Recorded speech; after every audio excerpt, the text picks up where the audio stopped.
Dear students, for all grades, today I am describing the breathing mechanism and the structure of respiratory system. How breathing takes place in the respiratory system? As you know, breathing is a process in which inhalation of oxygen and releasing of carbon dioxide occur by the respiratory system. That is breathing. Means in the task of breathing, inhalation and exhalation occurs. Inhalation में क्या होता है, तो हम लोग जो वायु है एटमॉस्फेयर की उसको लेते हैं, लेकिन उससे केवल ऑक्सीजन को टेकअप किया जाता है और वह ऑक्सीजन हमारे क्या है रिस्पिरेटरी सिस्टम में प्रवेश करता है और अंततः वह क्या होता है कोशिकाओं तक पहुंचता है ऑक्सीजन। फिर कोशिकाओं में जो श्वसन के उपरांत रेस्पिरेशन के उपरांत जो कार्बन डाइऑक्साइड बनते, फिर जिस रूट से ऑक्सीजन सेल के पास पहुंचता, सेल में पहुंचता, फिर उसी रूट से कार्बन डाइऑक्साइड वापस होकर कहाँ पर नोस्ट्रिल में नेजल कैविटी में पहुंचता है और नोस्ट्रिल से होते हुए बाहर आ जाता है। तो ये हो गया मैकेनिज्म, ब्रीथिंग मैकेनिज्म। मतलब ऑक्सीजन गैस को लेना और उसको सेल तक पहुंचाना और सेल से कार्बन डाइऑक्साइड लेना और फिर उसको नोस्ट्रिल के द्वारा बाहर निकाल देना। यह क्रिया इनहेलेशन और इनहेलेशन और एक्सहेलेशन ये दोनों मिल करके क्या करता है, ब्रीदिंग का टास्क मनाता है। यहाँ जा देखेंगे कि ब्रीदिंग क्या हो गया, ये बराबर हो गया इनहेलेशन और एक्सहेलेशन।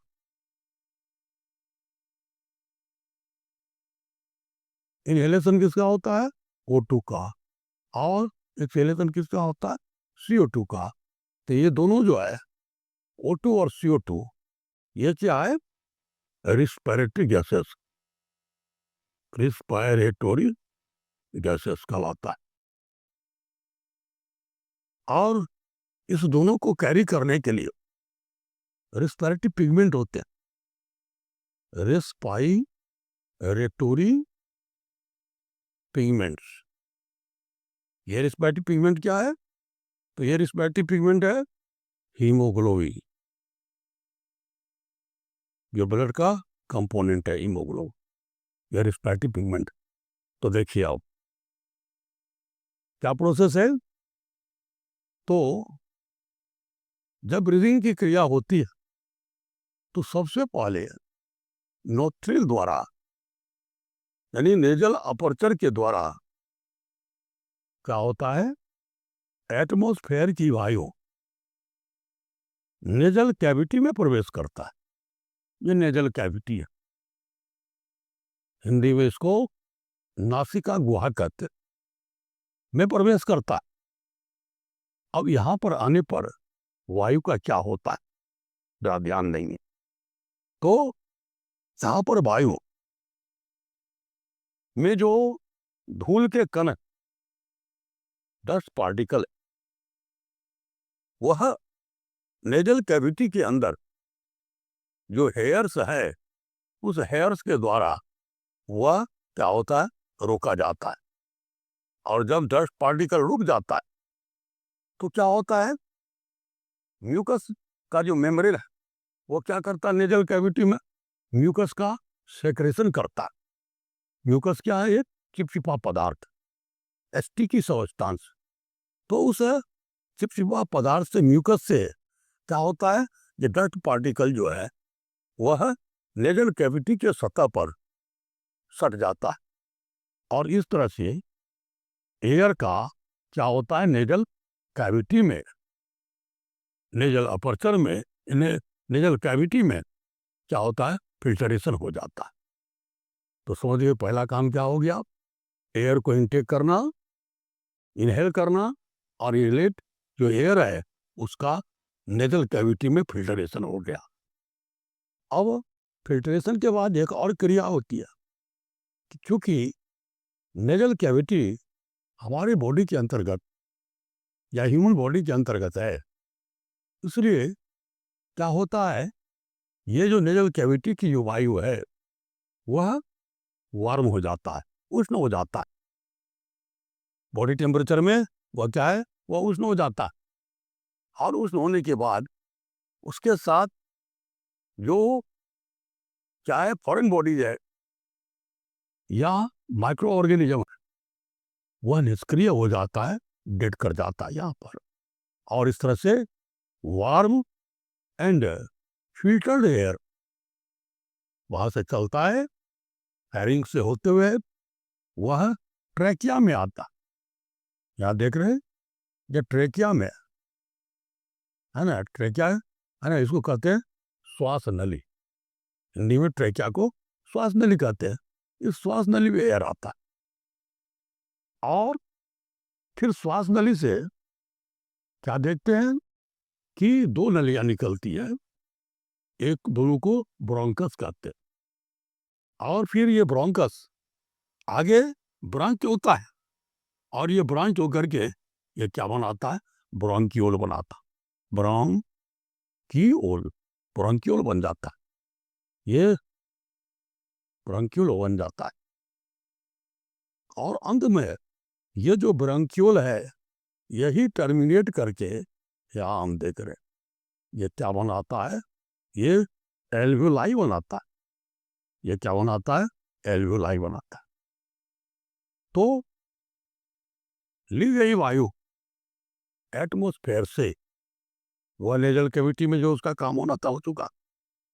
तो filtered and warm air trachea होते हुए ब्रोंकस में दोनों तरफ डिवाइड हो जाता है और लेफ्ट और राइट लंग्स दोनों में पहुंचता है।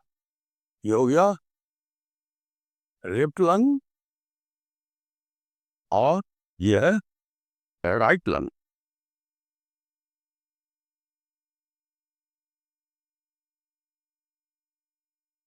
तो यह एयर क्या होता है, लेफ्ट लंग के एल्वियोलाई में पहुंचता है, पार्क करता है, रुक जाता है यहाँ पर, और इधर भी ये राइट लंग के एल्वियोलाई में अंत में जो है एयर आकर के रुक जाता है।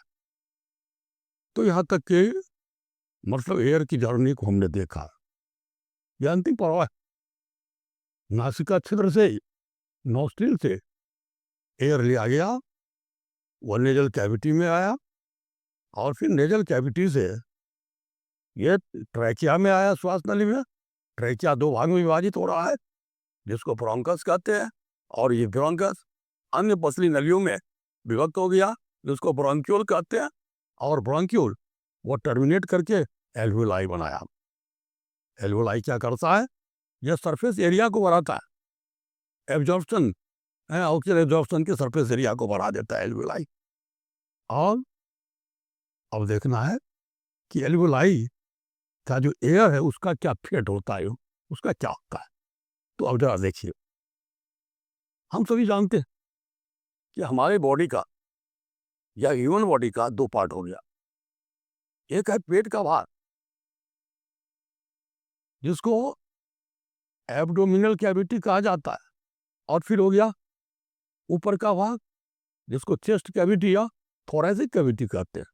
ये दोनों कैविटी, एब्डोमिनल कैविटी और चेस्ट कैविटी, दोनों क्या है, एक डायफ्राम से, ये हम देख रहे हैं डायफ्राम, ये डायफ्राम है जिसको पर्दा कहते हैं, डायफ्राम से अलग है। कौन कौन, तो एक हो गया एब्डोमिनल कैविटी और दूसरा है थोरैसिक कैविटी। तो ये लंग्स जो है ये कहाँ पर है? थोरेसिक कैविटी में। और ये लंग्स किसी के अंदर प्रोटेक्टेड है, चूंकि डेलिकेट ऑर्गन है, तो ये रिब्स पसलियों द्वारा घिरा हुआ। और पसलियां किससे? तो इंटरकोस्टल मसल्स से जुड़ी हुई है। तो क्या होता है जब ये डायफ्राम, जब हम सांस लेते हैं, इनहेल करते हैं, तो डायफ्राम जो है वह सिकुड़ जाता है। और डायफ्राम के सिकुड़ने के पश्चात क्या होता है? चेस्ट कैविटी एक्सपेंड कर जाता है और उसका एरिया बढ़ जाता है, और उसमें एयर का जो वॉल्यूम है वो अधिक हो जाता है। यानी अधिक एयर जैसे ही यह कॉन्ट्रैक्ट करता है, डायफ्राम चेस्ट कैविटी एक्सपेंड करता है और उसमें वायु पर्याप्त मात्रा में आ जाती है। और फिर क्या होता है? यह वायु आने के बाद फिर यह डायफ्राम अपनी जगह पर हो जाता, लेकिन तब तक वायु जो है वह चावा सिस्टम में चला आता है। तो ये डायफ्राम का फंक्शन है। और फिर क्या होता है अंतिम में? अब देखेंगे कि वायु जो वायुकोश में एल्वियोलाई में, जिसको कुपिकाय कहते हैं या वायुकोश कहते, तो वायुकोश में आने के बाद उसका क्या होता है? तो जरा देखेंगे, बहुत ही इंपॉर्टेंट बात है। हाँ, कैसे जो वायु है और वायु का ऑक्सीजन है वह रक्त में मिलता है, और रक्त के द्वारा वह क्या होता है? सेल में आता है। तो जरा देखेंगे यहाँ पर, तो कहता है जितने भी एल्वियोलाई है वह सब एक ब्लड वेसल्स है ना, रक्त नलिया ब्लड वेसल या ब्लड कैपिलरीज, ब्लड वेसल से जुड़ी हुई है, ब्लड वेसल से जुड़ी हुई, एसोसिएटेड। तो ये ब्लड वेसल्स क्या करता है? यह ब्लड वेसल्स के जो ब्लड है उसके जो लाल रुधिर कण, रेड ब्लड सेल्स है, उसमें क्या है? हीमोग्लोबिन है। और वह हीमोग्लोबिन क्या करता है? इसके जो ऑक्सीजन है सिर्फ उसी को ग्रहण करता है, क्योंकि हीमोग्लोबिन की बंधुता, एफिनिटी ऑक्सीजन से। तो क्या करता है? यह ऑक्सीजन को एब्जॉर्ब करके ब्लड में चला आता है, क्योंकि दोनों का दीवार, एल्वियोलाई की दीवार, ब्लड वेसल की दीवार एक दूसरे के कांटेक्ट में। तो यहाँ पर क्या होता है? डिफ्यूजन होता है, और डिफ्यूजन के द्वारा चला आता है ब्लड वेसल्स। तो अब जो ऑक्सीजन है इस ब्लड वेसल्स में, जो ब्लड है उसके हीमोग्लोबिन के साथ मिल करके वह ऑक्सीजन क्या करता है? O2 प्लस हीमोग्लोबिन, ये क्या बनाता है? एक टेम्पोररी कंपाउंड बनाता है। इसको ऑक्सी हीमोग्लोबिन कहते, जिसको ऑक्सी हीमोग्लोबिन कहते हैं। क्या? Temporary compound. ये क्या है? Temporary compound. अब ये ऑक्सी हीमोग्लोबिन क्या होता है? ब्लड सर्कुलेटरी सिस्टम में आता है फाइनली, और ये ब्लड सर्कुलेटरी सिस्टम के द्वारा अंततः ये कहाँ पहुंचता है? ब्लड कैपिलरीज के द्वारा, है ना, ब्लड कैपिलरीज के द्वारा कहाँ पहुंचता है? सेल्स में पहुंचता है। और सेल्स में क्या होता है? रिस्पायरेशन होता है, और इस रिस्पायरेशन के बाद क्या होता है? CO2 रिलीज होता है। अब यह जो हीमोग्लोबिन है वह क्या करता है? सेल को ऑक्सीजन दे दिया, और ये जो CO2 है, इस CO2 को ले लेता, और CO2 को लेकर क्या करता है, यहाँ पर CO2 प्लस हीमोग्लोबिन तो कहते हैं कार्बोक्सी हीमोग्लोबिन, कार्बोक्सी हीमोग्लोबिन बनाता है। अब यह कार्बोक्सी हीमोग्लोबिन फिर जिस रास्ते से ब्लड आया उसी रास्ते से कहाँ पहुंचता है, एल्वेलाई में पहुंचा, फिर एल्वेलाई से ब्रोंक्यूल में आएगा, और फिर ब्रोंक्यूल से ब्रोंकस होते हुए यह नेजल कैविटी में पहुंचेगा, और फिर नासिका द्वार द्वारा ये CO2 बाहर हो जाता। ये बाहर हो गया और यहाँ पर ईल्ड कर रहा है O2। तो इस तरह से हम क्या देखते हैं कि गैसों का जो विनिमय, गैसों का जो एक्सचेंज है वो दो जगह हो रहा है। ये तो हो गया एल्वेलाई में गैसेस एक्सचेंज हो रहा है, और दूसरा क्या है, वह सेल्स में गैसों का एक्सचेंज होता है। अर्थात पूरे रिस्पिरेटरी सिस्टम में गैसियस एक्सचेंज दो जगह होता है। तो इस तरह से अब हम आप समझ गए कि ब्रीदिंग का प्रोसेस कैसे होता है। तो इस तरह से मैंने बहुत ही सरल शब्दों में ब्रीदिंग मैकेनिज्म को रखा। हमने जो ब्रीदिंग मैकेनिज्म को वो डायग्राम एक्सप्लेन किया, अब हम देखेंगे यहाँ पर quick recapitulation of breathing mechanism in human beings, है ना। इस रिकैप्चुलेशन में जो क्रमवार बिंदु है जो ब्रीदिंग मैकेनिज्म में आकर्ष होता है उसको हम देख रहे हैं। तो पहला बिंदु है breathing includes inhalation and exhalation. हम लोग इनहेलेशन और एक्सहेलेशन को जानते हैं, यानी ब्रीदिंग का पहला जो बिंदु है वह क्या है, इनहेलेशन एंड एक्सहेलेशन, इसको हम लोग जान गए। दूसरा है जब हम इनहेलेशन करते तो क्या होता है, डायफ्राम कॉन्टैक्ट करता है और मूव्स डाउनवर्ड, यह दूसरा फंक्शन होता है। तीसरा है rib cage expands as intercostal muscles contract.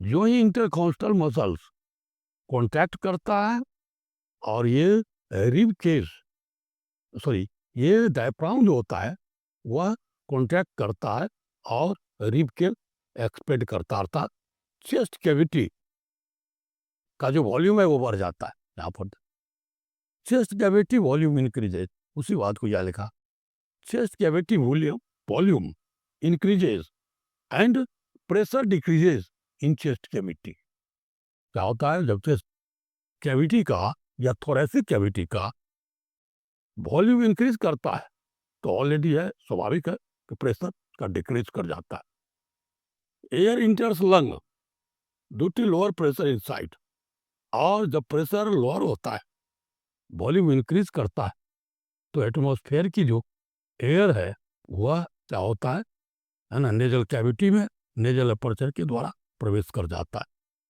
फिर है O2 reaches alveoli and lungs, और अंतिम मैंने बताया अंतिम जो पड़ाव होता है O2 का वो कहाँ होता है ना, एल्वेलाई। ये लंग्स में जो एल्वेलाई है वायुकोश है, उस वायुकोश में ऑक्सीजन पहुंच जाता है। फिर है गैसियस एक्सचेंज आकाश, 7 नंबर का जो यह बिंदु है वह क्या है, गैसियस एक्सचेंज आकाश। तो गैसियस एक्सचेंज जो होता है वह दो बिंदुओं पर दो जगह होता है, एक तो हो गया एल्वेलाई में और दूसरा क्या है, सेल्स में। ये दो जगह क्या होता है, गैसियस एक्सचेंज होता है, याद रखेंगे आप। फिर है डायफ्राम रिलैक्सेस ड्यूरिंग एक्सहेलेशन। जब ये एक्सहेलेशन होता है तो उस समय क्या होता है, डायफ्राम रिलैक्स कर जाता है और ये जो है मूव्स अपवर्ड, ऊपर की ओर खिंच जाता है, जो नॉर्मल पोजीशन है डायफ्राम का उस पोजीशन में आता है। और फिर rib cage return to normal as muscle relax. जैसे ही मसल रिलैक्स करते हैं रिब केज जो है ना, वह अपने नॉर्मल पोजीशन पर या प्रीवियस पोजीशन पर आ जाता है। और अंत में air rich in CO2 is expelled out from lungs. Air rich CO2 है ना, from the lungs expelled out, बाहर निकाल दिया जाता है। तो इस तरह से इनहेलेशन और अंत में क्या हो जाता है ना, एक्सपेल्ड आउट जब होता है कार्बन डाइऑक्साइड का तो इनहेलेशन हो जाता है। तो इस तरह से ये मुख्य बिंदु है ना यहाँ पर ज्ञान किया गया ब्रीदिंग मैकेनिज्म में। इन बिंदुओं को आप विषयवार लिख करके अंडरस्टैंड करेंगे। और ये जो वीडियो है ये बिल्कुल सटीक वीडियो है और ये सभी प्रतियोगिता परीक्षाओं के लिए ये बिल्कुल है ना लाभकारी है। इस वीडियो को देखने के लिए आप सबों को धन्यवाद। इस वीडियो को आपने सर्किल में है ना शेयर कीजिए और इस चैनल को सब्सक्राइब कीजिए। धन्यवाद।